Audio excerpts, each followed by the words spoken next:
யூஷுவலாக இல்லாமல் வேறு கொஞ்சம் வித்தியாசமான சிச்சுவேஷன், வித்தியாசமான பொருட்கள் மீது அதை பார்க்கும்போது தூண்டுதல், பாலியல் தூண்டுதல் வர்றதை வந்து பேராஃபிலியான்னு சொல்கிறோம்.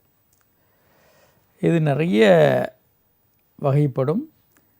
இது வந்து சில நேரங்களில் மனிதன் சம்மந்தப்படாத பொருட்கள் மேலே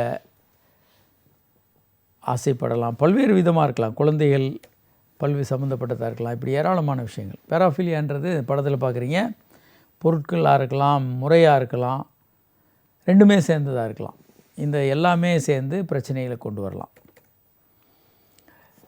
ஸோ இப்போது வந்து சாதாரணமான சூழல்களில் இருக்கிறத நம்ம நார்மல் எடுத்துக்கிறோம்.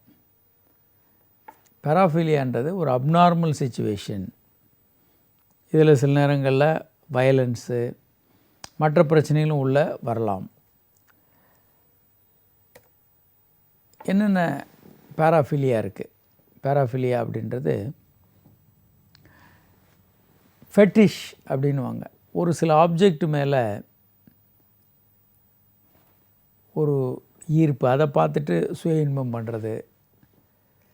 ஒரு பெண்ணுடைய செருப்பு அல்லது அவங்களுடைய உள்ளாடைகள், அதை வச்சு சுய இன்பம் பண்ணுறது. இந்த மாதிரி இதை வந்து ஃபெட்டிஷ் அப்படின்னு சொல்லுவோம். அடுத்து வந்து மொசாக்கிசம், சாடிசம் அப்படின்னு சொல்லுவோம். மொசாக் அப்படின்னா அடி வாங்குறதுனால செக்ஸில் அவங்களுக்கு செக்ஸில் ஆர்வம் அதிகமாக இருக்கும். அடிக்கிறதுனால செக்ஸ் ஆர்வம் வரலாம். இந்த மாதிரி கணவன் மனைவி 2 பேரும் வந்துடலாம். ஒரு பெண் அடிக்கிறதுல ஆர்வம், செக்ஸில் ப்ளஷரும், ஒரு ஆண் அடி வாங்கிறதுலையும் இருக்கலாம். இல்லை ரிவர்ஸாக பெண் அடி வாங்கிறது ஆண் அடிக்கும்போது தூண்டப்படலாம். பிறர் முன்பு செக்ஸ் உறுப்புகளை காட்டுறதுனால எக்ஸிபிஷனிசம் அப்படின்னு சொல்கிறோம். வாயரிசம் அப்படின்றது மற்றவர்கள் உறவு கொள்கிறத பார்க்கிறத வந்து வாயரிசம்னு சொல்கிறோம். பீப்பிங் டாம் அப்படின்வாங்க. ஃப்ரட்டரிசம், இந்த கூட்டமான பஸ்ஸில் அந்த மாதிரி இடங்களில் ஆணுறுப்பை மற்ற பெண்கள் மீது தேய்க்கிறது கூட்டத்தில். பிடோஃபீலியா அப்படின்றது வந்து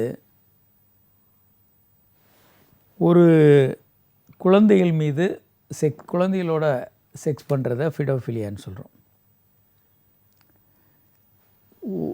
இறந்து போன பிணங்களோட உறவு கொள்கிறத நெக்ரோஃபீலியான்னு சொல்கிறோம்.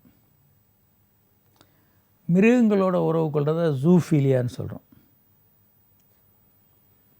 இப்படி நிறைய விதமான உறவுகள் இருக்குது. இதில் ஆபத்தான விஷயம் அப்படின்னு மிகப்பெரிய குற்றமாக கருதப்படுறது பீடோஃபிலியா, குழந்தைகளோட உறவு கொள்வது. இப்படி நிறைய பெரிய விஷயங்கள் வந்திருக்கு.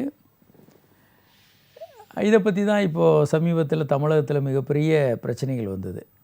குழந்தைகளோட உறவு கொள்கிற மாதிரியான படங்கள், வீடியோ வச்சுருந்தாலே, இல்லை மற்றவர்களுக்கு போட்டு காட்டுற மாதிரி இருந்ததுன்னா அரெஸ்ட் பண்ணிவிடுவோம் அப்படின்னு சொல்லி ஒருத்தரை அரெஸ்ட் பண்ணி அது மிகப்பெரிய பிரச்சனையாக வேறு ஆச்சு.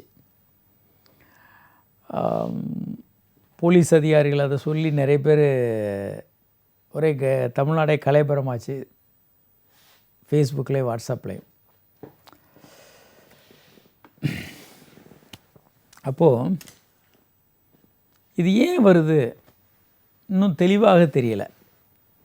ஏன் இந்த மாதிரி இவர்களுக்கு குழந்தையின் மீது ஒரு ஆர்வம் வருது,